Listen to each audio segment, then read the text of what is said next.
If I put down NYC, it should find everything that was done in New York.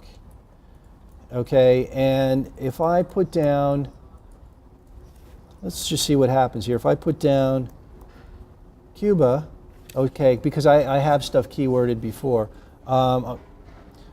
Let's just say now that I'm in, you see where it's critical to be searching the folder where you might find them. So if, for example, I'm in the Cuba folder and I search for NYC, I'm not going to get anything. It's just a blank. You say, why? I know there are pictures of New York in here. I don't see them. You gotta, to be safe, I always go, whenever I'm doing a search, I go up to all catalog, all photographs in the catalog. And this way I know I'm looking at my entire catalog. And then I'll go to that toolbar and I'll find anything. So that's a critical part of using a filter if you're doing a search. Just be in all photographs. Do you see this text bar, the filter bar up top? You have text, attribute, metadata, or none. So we just added some text. The keywords are text, and you can choose. I just always keep it at any searchable field. But if you know that it was in your title, you could just pick title, and it would search that for you. And you have some parameters here: contains all, or contains, or doesn't contain. So you can get fairly particular with that. Again, with ratings, if you want to give it a star rating, if you hit the keys 1 through 5, you're giving it that number of star ratings to the highlighted images. And later on, you can do. Let's close this now. So we're not searching for anything now. No text the text is blank. But if I search for attribute, okay, we're looking at all my photographs because that's what the catalog says.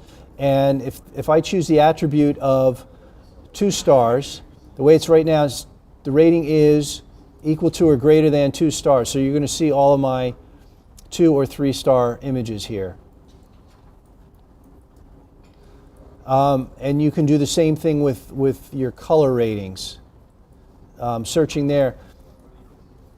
One of the things, it's sort of this was left over from one of the earliest versions of Lightroom. This particular attribute filter is also available down here between the toolbar and the film strip. So very often I don't have the filter bar on top activated just because it saves me a little space not having that, because I'm often searching for star ratings. But just so you know that is there. Same thing, you can search for the color labels down here as well, or your flags, your picks, or your rejects. While we're in the filter bar here, if you want to search for metadata, let's say I'm going to turn off the attributes, so we're just looking at metadata.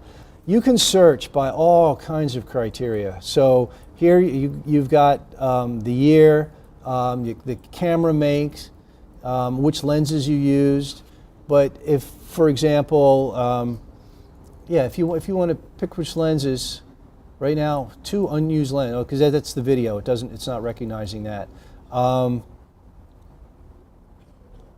These were all shot with my main camera. If you shoot it at an event and you want to see, well, what did you shoot at, with this camera versus another camera, or I'll shoot a bunch of images during a wedding, say at 3200 of maybe the ceremony. You can search, instead of lenses here, you can pick down your ISO speed, and so I can go through all of my 3200 images and do a profile for them, which we're going to talk about, and also say if I wanted to just do a little noise adjustment, I could. So that's one way to get to those images. You can search if you're shooting with a couple of photographers on a job. You can search by multiple bodies, so that